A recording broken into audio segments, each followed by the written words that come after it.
preview show from the beginning. Okay, so hello everybody. I think this is being recorded right now, which is good. My name is Mick, or Micaela. She or they are my pronouns, and I am presenting to you all a super fun seminar today. Thank you, Sijani, on how to win from every position in VP, because I think that there are a lot of things that go unnoticed that can be either used to your advantage in just the structure of VP, or things that are disadvantages that people don't adequately prepare themselves against.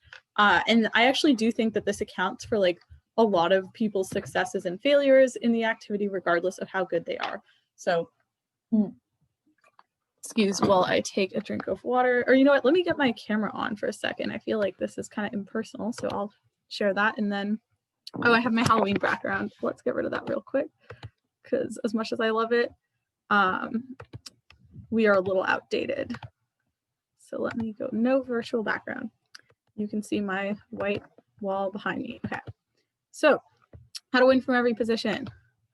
And yeah, the whole point is to try to get us a little bit more advantaged at sort of playing to our advantages and disadvantages. I just said the word advantage quite many times. So first, though, I do want to kind of talk about just some general strategy tips, because I think that there's some things that all positions can benefit from. So basically, one thing that I think is important for everyone to do, and if you've seen my other seminar on framing and weighing, you'll know that I am a big fan of this. It is prepping both sides. So I really think that it's critical to try to get a grasp on the clash in the round before the round actually happens. Otherwise, you're kind of playing catch up, and any other teams that either got lucky in terms of figuring out what the most like well-situated argument, I guess, in that it preempts the best response from the other teams, or teams that are doing this, right, that are thinking ahead, you're now behind them. So not to make debate sound like a rat race, because obviously none of this really applies if all you're trying to do is just have fun, which is very valid. But if you are trying to kind of get that dub, I would definitely recommend thinking through what the other teams are going to say, both in terms of constructive material and in response to your arguments. Especially the person who's speaking second should be doing that. And you'll see once we get into the specific structural advantages and disadvantages of every team that this is specifically beneficial, most of all for teams that are on front half. So second of all, Google Doc Notes. This is a thing that I have found to be a life changer in online competitions. And honestly, I recommend that when things return to normal, sorry, we did have a vaccine with 95% efficacy make the news today. So hopefully things one day will have returned to in-person tournaments. But then I would even recommend that you kind of vouch for yourself and try to get this to be a thing that you can use if you talk to the conveners. Because I have found it life-changing. It is super smart to be able to communicate with your partner at any point during the round, and also to be able to kind of work on a case together, especially for back half teams when you are kind of changing gears with the extension. I also find it's really easy for me to like prep using a table to do clash as well, so to do refutation and rebuilding.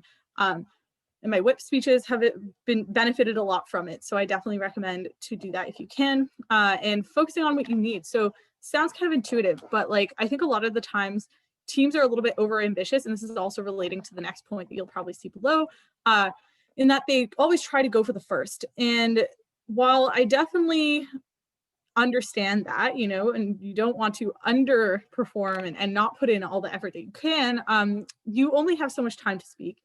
And I would definitely say that the best thing that you can do with that time is to, as a general rule, avoid taking a 4. And so what this means is, like, for example, not running an extension that's like really kind of balls to the wall outside of the clash. For example, in a roundabout, like economics, bring in the environmental extension. Even if there's a way for you to frame that as incredibly important, there is a solid chance that the judge just kind of looks at that and says, well, you know, if I have to kind of pick a team out of all 4 of these to sort of not like take the lowest rank, right, they might kind of pick you. And there's a chance that you get a first with that, right? Like there are a lot of the times where we kind of push outside of the clash to run what I would call like a first or fourth extension. I would avoid those as much as you physically can, except for what I'll talk about in a second, when it is strategically necessary. But for the most part, I would say try to, like, this is where things like analysis extensions, what I mean by this again, is building on arguments that were introduced in front half with new mechanisms, so reasons why they're true, as opposed to just like doing a whole brand new argument can be a really good way of ensuring that you avoid the fourth, because you're already kind of hitching a ride on a general idea that has been considered to be pretty important in the round. Sometimes front halves run whack stuff. In those cases, obviously, you sometimes do want to go outside the clash, but the idea is that avoiding a four can often be incredibly useful to kind of keep yourself in contention for the break. Like taking 2 3s is a big difference than taking 2 4s at the end of the day. And it's not that hard to avoid taking the 4 as long as you just focus your efforts appropriately. So the other thing is acting according to what you need to do to break. This is kind of the second part of this. So given that, like, I know that people aren't a huge fan of like back tabbing and like doing the math on and the break math. And if you're fairly new to this, you might not want to worry about this at all. But if you are trying to break at a tournament, i.e. advance to the elimination rounds, like quarters, semis, whatever, you probably want to take a look at those standings that you'll see on the TabbyCat website and kind of figure out how many points you need to break. Generally, breaks are on what we would call straights, which is 2 times the amount of points, or sorry, amount of rounds in the tournament. Again, remembering that you get a point for beating every single team in any team that you beat in BP, you get a point for. So you take first, you get 3 points because you beat 3 other teams, et cetera, et cetera. So the idea is that you kind of want to figure out like how many points do I need to break, and making a determination of that based on this. There are apps that can help you with this. I know this sounds like really extra if you're not into this, if you don't care about breaking, that is totally cool. But I'm trying to target this seminar to people who are, you know, kind of interested in getting that leg up. And if you are, I recommend looking at something like Debate Breaker, and you can basically enter the number of teams, the like number of rounds, points, or sorry, number of rounds, number of teams, style that it's in, and like the amount of teams that break. So in order to, if you can do that, you can kind of figure out the specific break scenarios of any tournament. But I would generally take as a rule that you want to kind of take the average of a second in every round, which is, again, straights. So if there are 5 rounds, 10 points would kind of be the approximate break. And so doing that can kind of tell you that like maybe it's the bubble round, the round right before the break, and you kind of need to know, you know, am I going to, like, what do I need in order to at least get in the break, right? Because breaking high is probably not as big a deal as breaking versus not breaking. So, you know, you could take a first and break like first, second, or third, like really high, you know, one of the most cumulative point totals going into the elimination rounds, but that's not always the best thing for you if you kind of risk, like I said, maybe taking a fourth and not breaking at all. So for example, the last tournament that I was at this weekend, which was Oxford Women and Gender Minorities, we kind of had like a decent run, and we were going into the 4th and final round. It was a 4-round tournament with, I think, 8 points. And 8 points was good. We had taken like a first and a second, and then another first or something. But there was a really tight break at this tournament because it was one day and it only broke to finals. And given that you have like a reasonably sized tournament and only finals break, you can probably think that it's 4 teams out of like 60 or something, 50 teams. So we really had to kind of be strategic. However, because we were doing well, we knew that we didn't necessarily need a first. We could break on 9 points, which is like essentially just getting 1 more point, which is getting a third, right? Beating one other team. So we thought to ourselves, this was not a motion we knew much about. We were against some world's finalists. It was pretty darn scary. It was about NATO, and we were totally screwed. So we thought to ourselves on closing op, you know, now that we've seen the whole round go down, let's think to ourselves, what can we just do to break? We only need 1 point, just pick one team to beat. So we picked Closing Government that we felt like was the most beatable team. No offense to them, they were also very smart. And we took them out, and we did succeed. Even though I did it really badly, I got a 76, we broke, right? So it depends on what you want out of the tournament, but it's important to be strategic and kind of allocate your efforts when you need to. And similarly, that's where you might want to kind of go ballsy to take a first. Obviously, a final is an example where you do want to kind of go really intense to take a 1. It's not always best achieved by going outside of the clash. In fact, it probably most of the time isn't. But if you're ever kind of in that situation where you do need to just like all or nothing, that would be the scenario to do it. Also, you know, if you need a first to break in the bubble round, then you could do that as well. But I'll just probably talk later about why I think that those balls to the wall extensions aren't even always the best way to go in those scenarios. And I think being realistic, I pretty much covered already. That's kind of the point number 4 on here. Like, you know, can you beat that team of world's finalists? I'm speaking to myself, by the way. This is not diminutive. You want to focus on beating specific teams. So yeah, think about kind of how good each team is, how much they've contributed to the round, think like a judge, and try to not, even if it's not like the bubble round and you're trying to like sneak into the break, just ask yourself, like, even if it's round 2, am I going to beat this one team who's maybe my cross bench? Like our round 2, we hit you know, world's finalists, whatever, incredible debaters in as our cross bench. And I thought to myself, you know, this is probably not the best team to allocate all my time to. I was a little bit overambitious and may have allocated too much time to them. But in retrospect, the idea is that you really can taking a 2 is quite good, right? So if you can kind of give up on beating one team, not give up entirely, you still want to engage with them, obviously, but focus your efforts more on the other teams that you know you can beat, that can be a really good strategy, because again, if you just take 2s throughout the whole tournament, you will break probably. And this, almost last of all, but not quite, we have vetting. So what do I mean by this? It's when you essentially take a look at the arguments that you have thought of or the responses that you have thought of before you go up to talk, and you ask yourself, what here is actually going to help me? Because at least for me, I find that I do like to, especially when I'm working on a Google Doc, write out like a million different ideas, especially in refutation. So a bunch of different responses to any argument. And I also have like a bunch of different ways to weigh an argument, or a bunch of different arguments that I want to run when I'm, or like bits of argumentation or mechanisms when I'm extending, or I'm speaking first on front half. So you really, really, really need to pick your battles, right? Like I've always said that judges have really short attention spans. They'll take like 3 things from your speech writ large.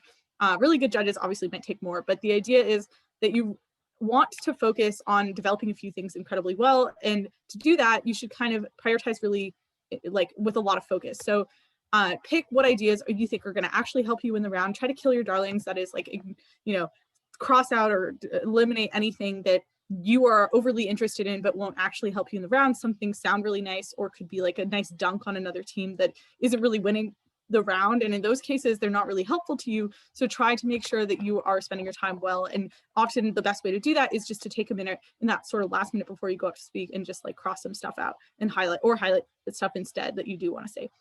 Lastly, commit to ideas. I hinted at this earlier, but this is both true in, for example, on extension, where you want to just like pick 1 or maybe 2 big ideas and really run with them. Don't run like 3 or 4 arguments, because you're probably not going to have time to cover them.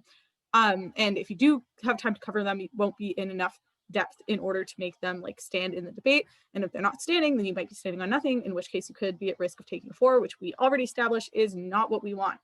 But what I also mean about this is when it comes to stuff that you're not entirely sure of. So speaking of the NATO round, it was a rough time, let me tell you. And the problem was that, you know, we had a bunch of things that we could have said, right? Like we knew bits and pieces, we weren't clueless, but our front half burned a lot of turf. So when we're trying to figure out what to do on back half on closing opposition, we're kind of weighing our options. Like, you know, we could kind of run a bit of this, a little bit of that. We kind of did split our time more than we should have. Like we ran one big extension about, I feel like I'm outing myself by giving my bad extension in this seminar, but I'll say it, about like why basically NATO is a good thing post the collapse of the Soviet Union, because, you know, it like curtails the US's ability to unilaterally fuck around in interventions, which it's not entirely untrue, but it's not an excellent extension. However, it was kind of one thing that we had a lot of development on, and we felt like we could push enough to at least beat out closing government. And specifically, like we had another kind of piece of analysis that maybe we should have left out, but the idea is that we mostly committed to one big thing. And the reason for that is, even though we didn't really know a lot, right, and we were kind of bullshitting our way through the entire activity, haha, hint, that's kind of what debate is a little bit, we were making sure that we acted confident, right? Like I wasn't even doing the best job at this, but this was the mantra in my head, and I encourage you to take my advice more than I do. Try to fake it till you make it and push that confident image, because obviously it's not great to be cocky and pretend like your case is 100% correct, but I've seen especially a lot of like women, gender minority debaters, people of color in debate, people with disabilities in debate, anyone who kind of feels a little less confident, new debaters in general, feel like they kind of have to pull back, and like if they're running something they're not entirely sure of, or it's not a motion they're super comfortable with, that they're kind of just gonna say what they can and then sit down, like just not embarrass themselves. But honestly, everyone's embarrassing themselves. So I encourage you to kind of go full send, develop it as much as you can, sound as confident as you can, because otherwise, if you don't believe your arguments, the judge won't either. And it's far better to bullshit and have the chance of taking more than a fourth than to just take a fourth and like kind of lay down and die, right? Like judges have seen all kinds of ridiculous arguments. I guarantee that yours is probably pretty smart. and you should commit to it. So hopefully this is stuff that is like generally helpful for you in any position in debate, but now we are going to kind of get into the nitty gritty of like what to do in each position. So this is a nice hot little graphic that PowerPoint helped me out with, where we are going to talk about specifically the advantages of each position. So how I kind of want to explain this is go through the little bullet points I have of like what I think the advantages are, but then also kind of get anyone's input here on like how I might, as a debater, use those advantages to my advantage, right? So use the structures that are helping me to help win the round, like take advantage of the advantages. Wow, lots of advantages in debate. Okay, so first on opening government, here's a few things. One, the Prime Minister's speech has tons of constructive time, like so much relative to everything else. Obviously, you still have to do like a model, and that does cut into some time. However, depending on the motion, models are often like really short and not fully needed. Again, if it's like a policy motion, you probably really want some kind of comprehensive model, depending on the policy. But if it's like this House, you know, for example, what I debated in the finals, the silver final RIP of Oxford Women and Gender Minorities was this House as like a 20-year-old heterosexual woman wouldn't date, like would give up on dating or something.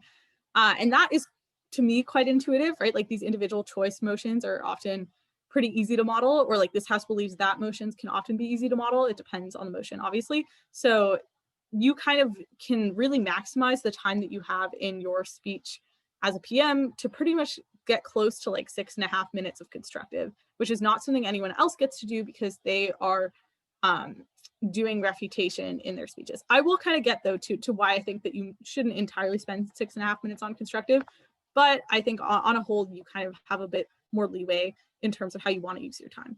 And second of all, you have full options for arguments.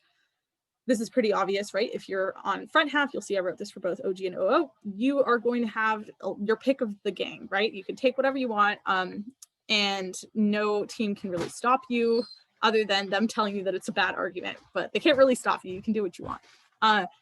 So lastly, you can set the terms of the round. What I mean by this, of course, is the model, as well as any kind of framing or just any kind of direction of like the general clash or like areas of the debate that you're going to be talking about. You'll see as we talk later on, and I've kind of mentioned earlier, there are harms to on back half kind of like inserting new clashes that are totally outside the scope of what the round has already discussed.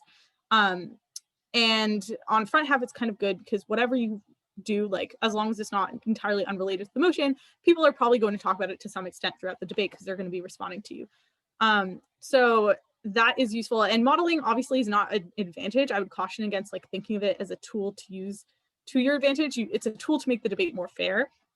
However, it is good to be the one who gets to model in order to prevent any kind of like ridiculous, or not even ridiculous, but like flawed OG model that you then have to deal with. So that is not an advantage over other teams, but it's kind of a prevention against teams making a model that is kind of incoherent or very difficult to engage with. So yeah, I would say that those are the advantages of OG. Does anyone have any ideas of like how they might, what they might do to maximize those in a round?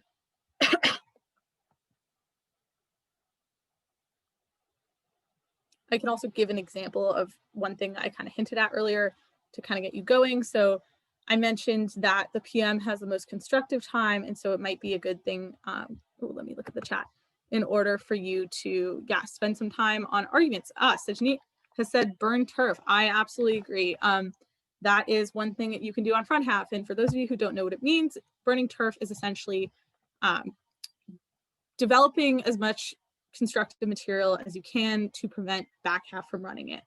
And obviously this should be like key important constructive material, not like random irrelevant things. But I trust that you're all smart and that you know that.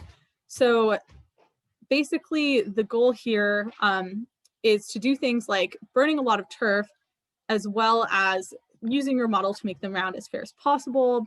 Additionally, things like framing, you can watch my other seminar about that if you don't know what it means, but essentially framing is like, I like to call it like creating a box that only fits your arguments and telling the judge that this is the box that the round should be judged on. So basically like giving the judge criteria on which to judge the round, but having those criteria be ones that benefit you. So, and disadvantage the other teams. So being able to do all that stuff, like say, for example, what things are important in the debate round, like, you know, we think children are the most important actor in this round because they're vulnerable or whatever, right? We don't think that right-wing parties are the most important actor in this political round because they're set in stone in their beliefs or like whatever, right? That kind of framing is really useful to be able to, I was going to say assert, but you should back it up, but explain at the beginning of your first speech and kind of set the motion of how the debate goes. Sajit says, set the most reasonable framing, which is, yeah, sneaky way to favor your arguments. That's, yeah, absolutely. That is framing. And that is something that you have a lot more time to do in PM when you're not responding to, you don't have the burden at least to respond to anything that's been said yet because no one has spoken. Cool. So does anyone else have thoughts on how to advantage yourself with those OG benefits? You can also type them in the chat as I move to opening up. So, basically, it's a similar thing to OG, but I do want to kind of break down what you might have heard as like a big meme in debating, if you kind of spend too much time in this activity like I do, is the idea that OO is the most advantageous position or the best position in general. I will preface this with saying that this is not always the case, and I'm pretty sure that there is data to back this up because there was a study that was done that said OO is the best position, you know, numerically it wins the most rounds. I'm pretty sure that that was based mostly in higher level rounds, especially out rounds, particularly finals, I think, where OO does have like a much higher win rate. However, that is not to say that it is always the most advantageous position, because can anyone tell me why? Why would OO not be the most, what kinds of rounds would OO be a less advantageous position in?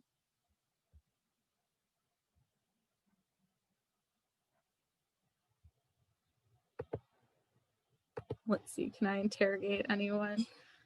Interrogation's not fun for you, but it is fun for me. Okay, Callum says, aha, one with a weak OG, so bad clash. Yeah, for sure. One where your front half fucks up. If you are back half, that is obviously super advantageous because you've had extra time, as I'll mention in a moment, and you've also not really had huge limitations on what to run. So the types of rounds where you would see a weaker OG are probably earlier rounds, like round one. I know people don't like to do front half in the earlier rounds because they're kind of shaky. I am one of those people, so I understand. But if it ever helps you to think of it this way, it can be the best time to draw something like OG or OO because you're able to kind of take it, or sorry, I actually said that I was lying. It's the opposite. I don't like OGing or OOing in the in the first round because I'm nervous. And actually this backs up that nerve, which is the fact that being on front half in an earlier round is not as useful as when you have really good front half teams, right? Or you might have good teams in your round. You would prefer them to be on your back half than your front half so they don't burn your material. And conversely, it's good in an earlier round to be on back half because your front half teams are less likely to be particularly good. Again, the reason for this is the fact that there's power bracketing in tournaments. So when you start a tournament, you are kind of randomly placed in a round, and there is a chance that like the best team at the tournament is in your room. But probably as a whole, you know, there's like a relatively low level relative to the average, or not relative to the average, but relative to the top echelon. So if you are relatively competitive or you're getting there, it's probably better for you or to draw like to draw a back half position in the first few rounds. Conversely, if you're just starting out, it can actually be bad, right? If you are probably on the lower level of experience at the tournament, maybe it's preferable to be on front half in one of those first few rounds if you think the average of the tournament is better than you are, which is totally fine because we're all learning. But again, these are things to think about. Sometimes I find that it's like comforting and it helps me perform better to know that I'm in a good position because it kind of empowers me to work harder. I guess the opposite could also be true, but just things to think about.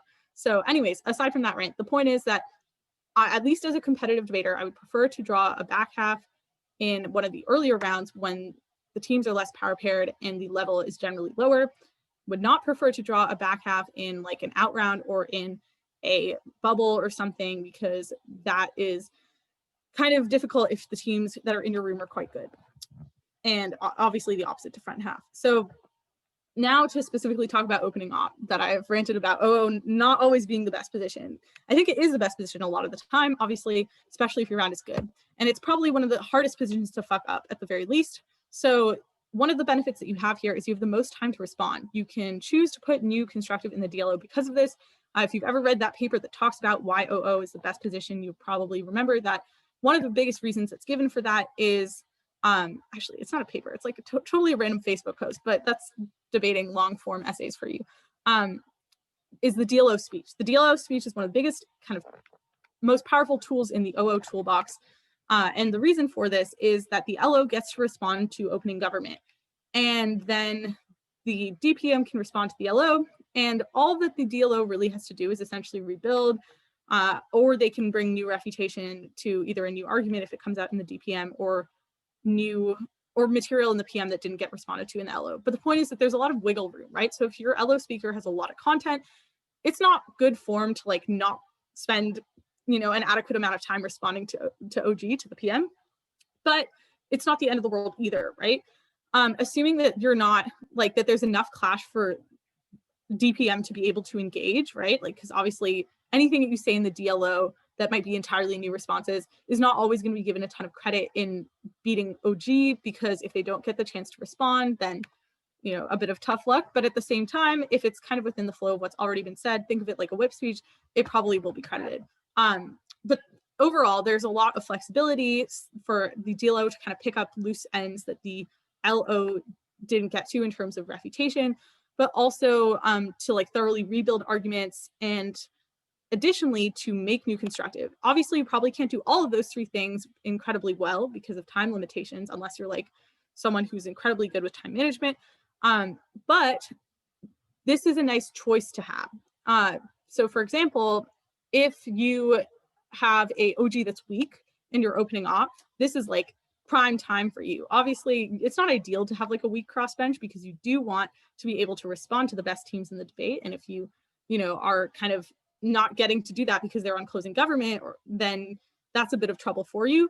However, it does mean that you get a lot of nice time to content dump. So in the DLO, this is also what we would call burning turf. You could choose to insert like a new constructive argument or further develop one of your partner's constructive arguments.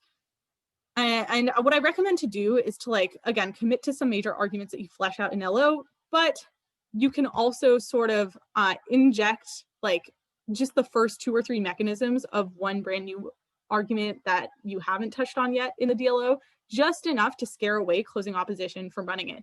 Because remember that you don't always need to actively give the majority of the argument such that it would be credited to you over them. You just have to scare them so that they're kind of encouraged to take a worse argument. So that would be recommended. Yeah, I'll just walk by and swear. Okay, sorry, I'm back. So I definitely recommend that you focus on just claiming enough of the back half arguments in a DLO speech to scare them off of it. And only do this if you think that you have adequately responded to OG, because again, losing to your crossbench is never fun. You have the direct chance to engage with them, so make sure that you do that. But again, the LO does get the chance to do that, so you're not totally screwed. I see there was a thing in the chat.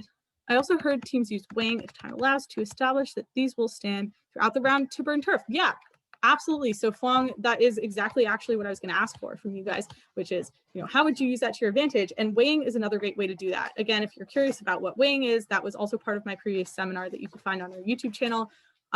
But weighing in general, to sum it up, is just being able to explain why your arguments should be significant in the round. It's almost like it goes hand in hand with framing. Again, watch that seminar for more details on that.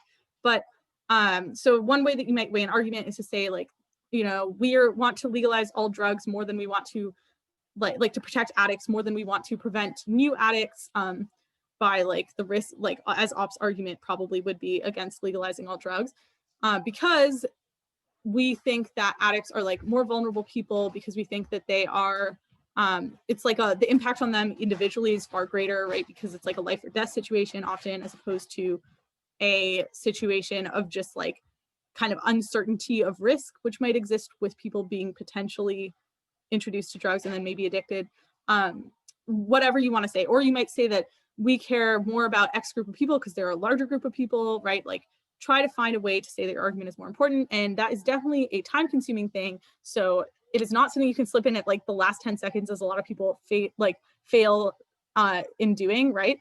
I would say instead do what Fong said and put it in your LO or DLO speech as almost a way of burning turf, right? Because it's not like the only way that you have to burn turf is to just give like it's not just giving new arguments or new mechanisms. It can also be proving why the arguments that you're making are going to stand really well in the debate. So definitely that can be often even a better way to burn turf, because you don't actually need to say everything. You can just kind of make your argument so foolproof in the context of the round that it will never get outweighed by another team, assuming that the teams aren't like really, really excellent and will also outweigh you.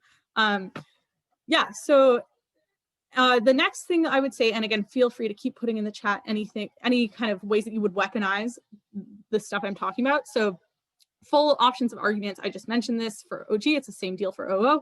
Pretty clear, you get your pick of the lot. And I think we mentioned earlier that one way to weaponize this is to go in depth on the most important arguments. So like 1 or 2 big claims, and don't spread yourself thin, and try to make arguments that you think will fit within the clash of the debate, which also involves prepping both sides, as I mentioned earlier. That is especially a tool of front half teams to ensure that they're not giving an argument that kind of gets made to be irrelevant later on or just easily refuted, right? The next thing is counterprops and model challenges being more acceptable. So this is kind of contentious. It's not that you can't make I'm going to clarify what these words are, but it's not that you can't do this on back half at all. It's just that it's often less effective or less bought into by the round because of so much having already been said in the debate. But I do think that it can be like a thing that sometimes you need to do on back half. Mostly though, again, OO will have a far easier capacity to do this. What is it? A counterprop. Again, a lot of these words have different definitions. If you hear someone else call it something different, that's just because debaters can't agree on things. But a counterprop is essentially an alternative solution that you propose, especially on this House would motion or a policy motion, right? Like, this House would institute a cap and trade system or something. You might counterprop like a carbon tax or whatever. So say that you have the same amount of resources to do whatever policy they're doing on OG, but instead on opening op, you are going to suggest we do something else. And that kind of helps you make yourself a better case when you know that the status quo or the way things are right now is not really defensible, right? So if they're providing a solution or some way to mitigate something like climate change, you can't just stand back and be like, man, climate change, we don't care about it. You kind of have to do something about it. And one of the best places to do that is at the very beginning of the LO speech on opening opposition. So yeah, you can do that on closing op technically. It's just that it might not be seen as valid within the context of the debate because less teams have had the chance to engage with it. Similarly, model challenges are when you disagree with the conception of the debate coming out of the PM. So maybe they say legalize all drugs is defined as legalizing only psychedelics. In that case, you probably can call them out on opening opposition and say this is not a really charitable definition of the term. And you could do this on back half too, but it's just, again, like a lot has already happened. So you're probably to some extent working within the confines of the clash that has already been made.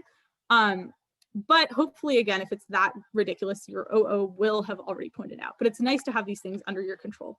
So I think how to weaponize that is, again, fairly clear, which is that you can make sure that the debate is clear. You can make sure that you are defending something that's like pretty defensible as opposed to having to just defend the status quo under a motion that's trying to fix something like climate change or, I don't know, systemic racism, right? Not that we're actually fixing systemic racism in any world, but you get the idea. So moving to closing government. Closing government, the member of government has a lot more constructive time than the member of op. So they get a lot of opportunity to develop arguments that will be then probably weighed more heavily in the round. Again, the more time you have to mechanize and impact, the better the argument, probably, assuming you've chosen a good argument, which I would love to give another seminar on that.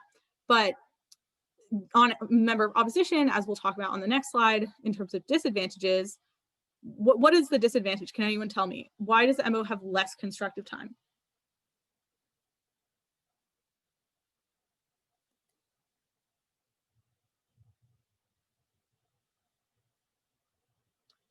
Yes, Fong has hit us with the truth.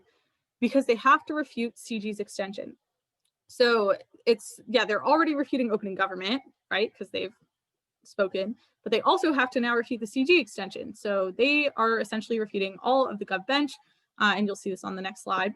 But that makes it pretty dang hard for closing opposition and the member of opposition speech to be able to actively and effectively take down both of those cases because they're spreading themselves thin, or they have to trade that off for constructive time, right? So it's not always that you're like bound to giving less time on constructive. You could spend less time on refutation to one team or another or both. But in terms of the choices you have, they're quite constrained by the fact that you have to do at least all of these things to some extent, similar to like I was saying on opening opposition. So CG has the opposing advantage of not having to do that. And they also have more time to brainstorm arguments, as all back half teams do. This is beneficial for obvious reasons, right? If anyone wants to kind of give more specific ways that they could weaponize that, feel free to drop them in the chat. I think the general idea here is that you can maybe go a lot more in depth than a front half team could, or like think about a niche actor that probably not too niche. Again, if it's too niche, it might not be relevant, but thinking about like a group of people that maybe front half has not been able to address yet, or just thinking about like the specific mechanization or ways that things might happen. So front half may have spoken in too broad strokes, and an argument might have kind of been lost in the ether of like, it wasn't actually explained in real life terms. And just explaining it in real life terms may not be enough for you to win on back half, but again, some combination of new analysis, as long as that's flagged and shown to the judges as to why it should be important, can be really useful to you. And that is stuff that you can think about a lot more when you have the time to think about it. Very intuitive. Lastly, you can position your case within the existing clash. This is a very underrated benefit of back half. It's not just that you have more time, it's that you know what the other teams have already started to disagree on, what has been important in the round, and sometimes that's not always what you would have expected outside the gate at opening government or opening op. So seeing how the debate has evolved can be really useful to you to kind of think about, well, what questions have been left unanswered from front half on the most key issues? Like, for example, you'll hear these referred to as like deadlocks. That's like a new popular term, where someone says that OG and OO disagreed over something, but it seems as if both of those cases could be true.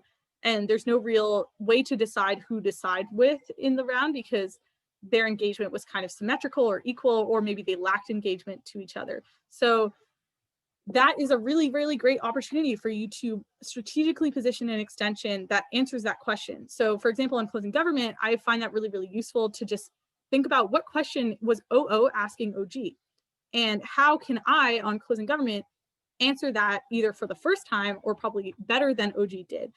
If OG gave a pretty good answer, those deadlocks are not always the most strategic way to approach an extension, but oftentimes they're kind of going to leave out some really important like level of proof in their argument. For example, in a narrative motion, like this house regrets the narrative that whatever, like a lot of the clash will ultimately come down to which team can prove that the narrative is going to be, or sorry, what form does this narrative take, right? Like, is this, for example, I had to debate at Doxbridge 3, like this house regrets the framing of like people who fight, people who are recovering from or trying to overcome serious illnesses like cancer as being framed as a fight. So basically, we regret the framing of like the battle against cancer and things like that as a fight.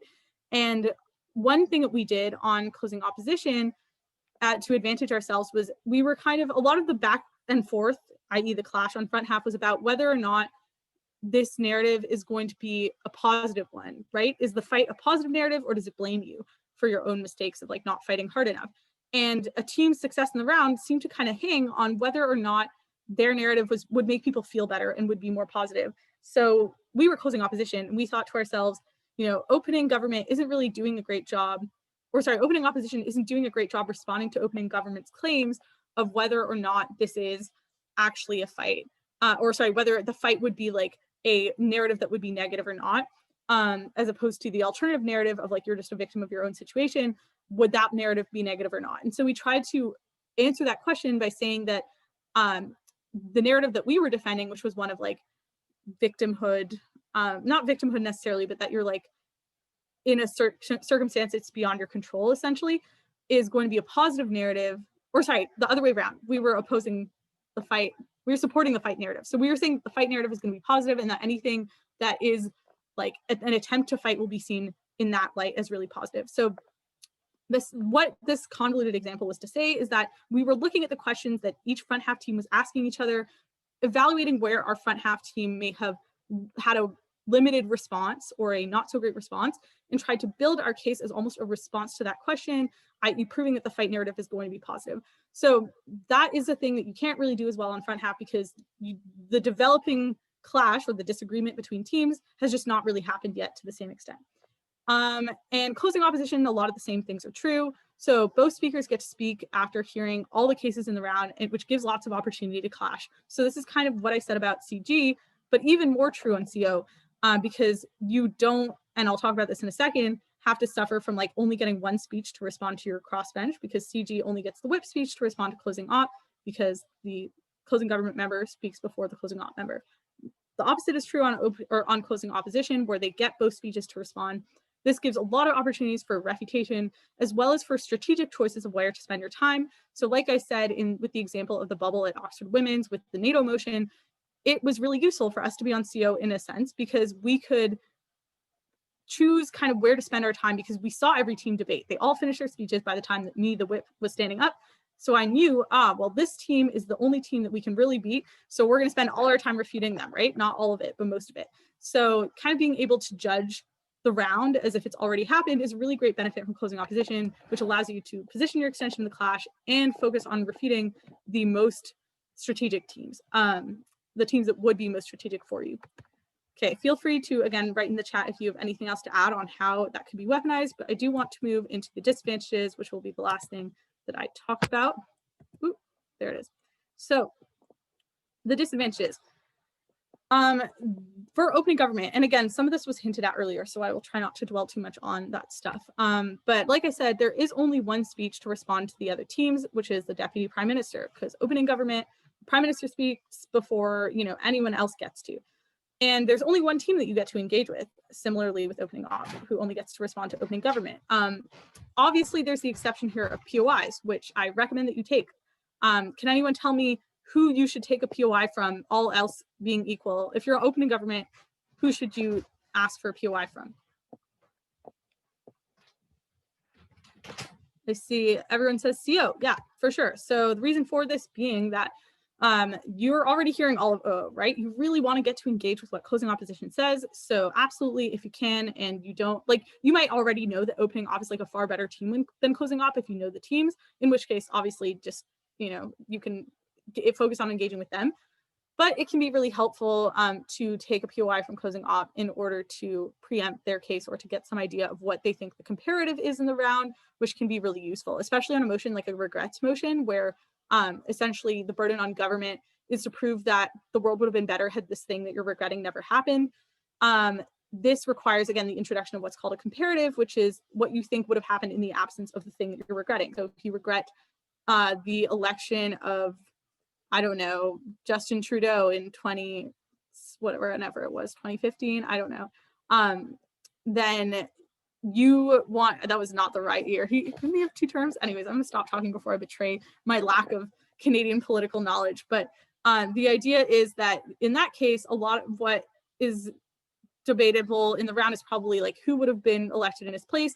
That's an example that's probably relatively clear cut, right? You could probably suggest that like the next closest party would have won, but sometimes it's a lot less clear cut, like narrative regrets motion. So this house regrets, like I said, the narrative of this is a fight. So of overcoming illness is a fight. So the burden on the teams is to kind of debate what the narrative that would replace it would be. And if you're opening government on a regrets motion, you should be saying what you think that comparative is, but op might have a different comparative. And that's why, for example, taking a POI on opening government is really, really useful, because you don't want your PM speech to be a waste if you're comparing it against something that none of the other teams are actually going to run, right?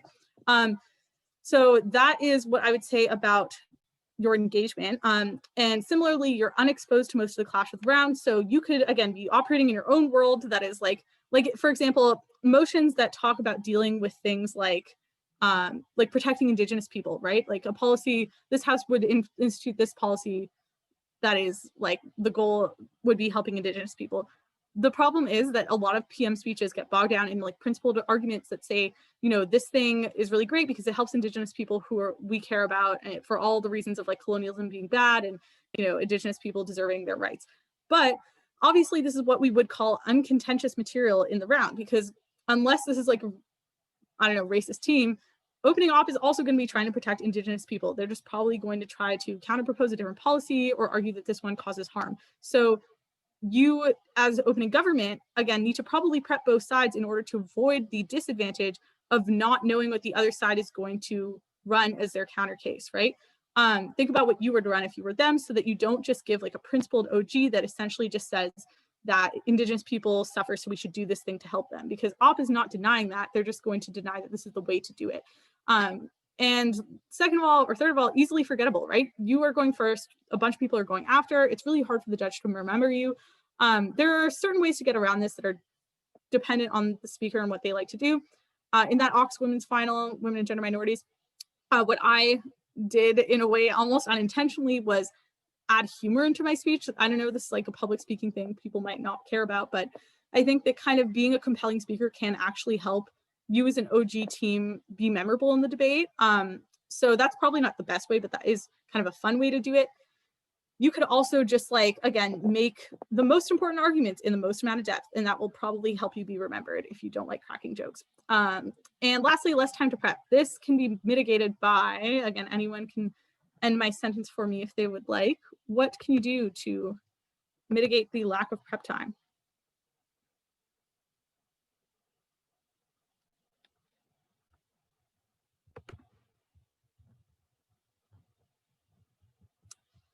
What strategies are helpful?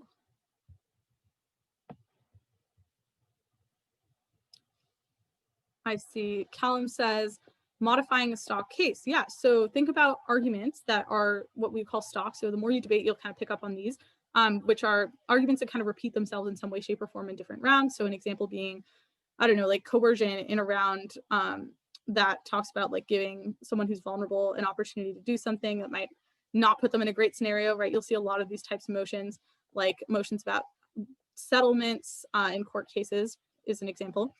And so kind of think about what arguments you've already given before and how you can modify it to the motion. Obviously, the kind of trap here is that you may make an argument that is not specifically relevant to this version of that motion, because the wording can make it dramatically different. So as long as you're reading the motion really carefully and making sure that you're adapting that to this motion that is different from the one you debated before, it should be okay, and you should be able to make it effective. Stock is a term that often gets negative connotations, but I would argue that it's actually a good thing, because it's stock for a reason, right? Because it's probably effective, it's true, it's important, and that is probably not something that you want to avoid, actually, depending on the motion, obviously. So yeah, I would say modify a stock case. Other things that you can do are kind of set time limits for yourself in prep time. So have like a 2-minute limit, for example, on your silent prep at the beginning, which I do recommend that you do in order to brainstorm different things, and then launch right into your arguments as quickly as you can, / have only one, like the first speaker explain the case that they have written down, and the second speaker just change anything that's not right, as opposed to both speakers giving their own ideas, and then, you know, after 5, 6, 7 minutes actually going into writing the case. Those are different ways that you can ensure that your prep time is used well. On opening opposition, similar disadvantages, right? In that you are easily forgettable and unexposed to the back half clash. Obviously, the fact that you're easily forgettable is very mitigatable by the amount of time that you have to pick and choose what you're going to like, or the time that you have and the options that result from it, right? So you can choose to run more constructive material if you feel like you're definitely beating OG, or you can choose to give more responses to OG if you think they're the best team in the round. So you have that flexibility that can allow you to be memorable by hitting on the most important stuff in the debate. But also less time to prep, again, the same thing as OG. Unexposed to back half clash, similar to OG, take POIs from closing government in order to preempt that. And also just, you can give preemption. This is something I also forgot to say in OG, but this is probably one of the best ways to mitigate your disadvantage, which is literally just give preemptive rebuttal. So be like, op is going to say this and that is not true or important because yada, yada, yada. Or you could say that op might respond this way to our case, so preemptive rebuilding, right? But that's not true because blah, blah, blah, blah. So that kind of preemptive rebuilding or refutation should definitely be added in as much as possible by, I would say, the second speaker who's busy thinking more about the clash and less about the arguments, so that when the first speaker comes up, they have that kind of written on their flow and they can integrate that into their speech. So I would absolutely recommend doing that. But again, it is a time constraint. So if you really don't think that your arguments have major gaps that you need to preempt, or you think that there's implicit clash between what you're going to run and what op's going to run, you can kind of save time and choose to spend more of that on constructive material. So all of that applies to opening op. And luckily, or unluckily, the LO has to respond to a full speech of constructive if opening government does do what I just said and kind of spend their time on developing their arguments.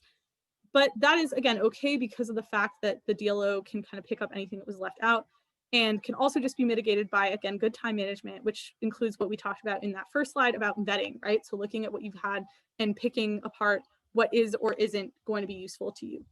Closing government. So closing government essentially has a limited choice of arguments, and as does closing opposition. This is something that we kind of hinted at earlier. So this can be mitigated how? Can anyone tell me real quick? How can closing teams mitigate the harm of having less choice? This is a very common problem.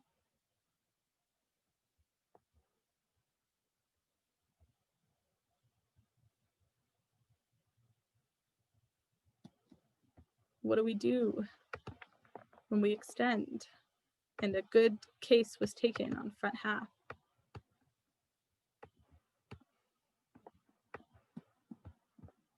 I know that you guys have all extended before, so or whether you've been the one to extend or been on a team that was extending, I believe that you have some knowledge.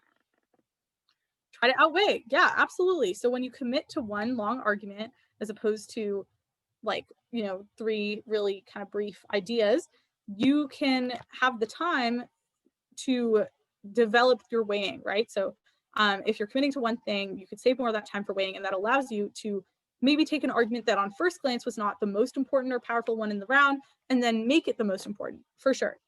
No question marks, absolutely the truth. Another thing that you could do is, yes, we are happy about that. Another thing that you could do is kind of pick like something that you think either hasn't been like you can choose. There's always the choice between like one kind of brand new thing versus some analysis extension or new reasons why an existing argument is true.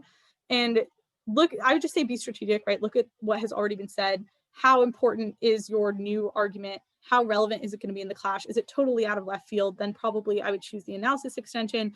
However, if they deeply analyze this argument and you don't have new mechanisms, it can be useful to just go in a new direction. Again, like that Nato round, we really didn't have a ton of new mechanization for the obvious arguments that OO had advanced. So we figured analysis extension was not going to be supremely useful for us. And we did choose to run something that was new.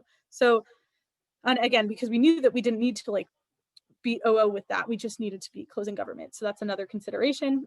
And another thing that you can do is flagging, right? So this involves telling the judge what is new and proving. This kind of is in combination with weighing or like framing as well to prove why this should be important. So it's okay to run analysis extensions. In fact, it's often one of the best options you have. But the thing that you're going to be needing to do is to tell the judge that this is new and make sure that it's incredibly clear why that it is new, which will help limit the harm of you not being able to pick your first choice argument. Okay, next for back half teams, we have that you're stuck within the existing terms of the round. Obviously, it's not the case that you can never challenge the way that the debate has been going, either in terms of the model or in terms of the clash, like what has been considered to be the key issues that people disagree on. You can do that. You just probably should only do that if it's absolutely necessary. Fong says, if your OO is really good, it'd be important to clarify uniqueness right away. Yeah, OO gets a ton of time to add new material. So uniqueness should be probably one of the first things you spend your time on in extension or even in WIT to show the judge that they should be listening to you as a team that is in contention and not just derivative of their front half. But in terms of the terms of the round, saying that word a lot, you can and you probably should, if the round is going in an awful direction, if you think that, for example, a debate about like, people of color and how best to advance their rights has been talking about like white backlash, that it is justified for you to kind of push back and say, actually, no, maybe this is probably not the key clash in the debate. And sometimes that framing is really, really useful. Closing government, again, will be probably taken more seriously when they do that than closing opposition. But that's not to say that if you're right, you shouldn't be doing that. Just make sure that you're right, because if you're unsure whether your idea of what the clash in the round is correct and the judge will buy it, then you kind of want to maybe default to at least playing ball with the existing conception of the debate. Which you should probably try to do as best as you can, even if you're kind of shifting the framing to being about a different group of people or a different issue. Again, you can counter propose on closing opposition, but I wouldn't focus on it, because often those are also not incredibly necessary to win. So you can kind of just prove why things get worse without actively saying that this other thing would be a lot better. And closing government suffers from their whip being the only one who gets to respond to closing op, as I mentioned earlier. Ways to get around this include, again, all that good time management stuff earlier and kind of just starting with closing opposition. I used to kind of go to them last or whenever I wanted to, if I'm doing team by team, or if I'm doing themes whip, the stuff that I had underneath those themes would not always start with closing op. But I definitely think that especially a team by team whip that starts with closing op is one of the strongest ways to mitigate this disadvantage, so that you're not necessarily totally scrambling in the last 1 or 2 minutes of your speech to give responses to them. So really make sure that your notes are done by the time that the member of op comes up. You've finished everything for front half, and now you are going to focus all your attention on closing op, and just like the first two or maybe even 3 minutes of your speech can be on them if they're a decent team. Otherwise, just try to get them out of the way really quick. And here we also, the member of government can take a POI from closing opposition, which is actually something I think is quite useful in order to not kind of screw their whip over with, like, if closing opposition goes in a different direction, not anticipating that at all. Closing op, basically similar stuff. The things that are new is the idea that the MO has to respond to the whole gov bench. And in order to do that, I would say sometimes try to integrate your refutation. Fong has an addition. Try to focus on the most important arguments. Yeah, do not talk about things that you have great responses to, but that aren't important, because it doesn't matter how incredible your response is. If it wasn't important in the first place, you're not doing a whole lot, right? Absolutely. And so when you're trying to respond to the whole gov bench as a member of opposition, I would integrate as much of your refutation as you can into your constructive in order to avoid kind of that like 2 or 3 minutes of your speech being refutation, or maybe even 4 minutes sometimes when they're trying to do 2 whole teams, and then only having a handful of minutes to actually construct your case. Additionally, you can integrate the whole gov bench together and try to give responses that are like as broad as possible in terms of attacking the premise of generally similar arguments or similar ideas on the gov bench, especially if they're doing an analysis extension, which they often are. Try to lump as much of that in together as you can in order to attack it as efficiently as possible. And you can also kind of, if you have a constructive contribution that's kind of secondary that you want to add, use that as refutation, right? So you can almost integrate your constructive into refutation to split it up and leave like one whole other constructive argument to be what you spend most of your time on. So try to find where your constructive could refute their content. And lastly, there's just intense scrutiny on the new stuff in the whip. So the only real solution to this is, one, don't bring up a whole new argument. You probably shouldn't be doing that in CG either. But I would also say that you can think of ways to integrate your new like analysis of existing content as refutation. So just make it clear that it's a direct response to another team, especially something that was said by closing government, and it's probably going to be reasonably accepted by the judge. And try to connect it to things that were already said in your partner's speech to show how it's an extension of those things. Yeah, I think that covers pretty much it. I had an activity, but I feel like with the number of people, we will save that for another time. And for the sake of time, we will stop here. But thank you guys very much for listening. I'm happy to answer questions. And you can also contact me on Facebook, where my name is the same. If you're watching the seminar, you probably would want to know that. Those of you who are here definitely already know that. And yeah, I hope that was helpful.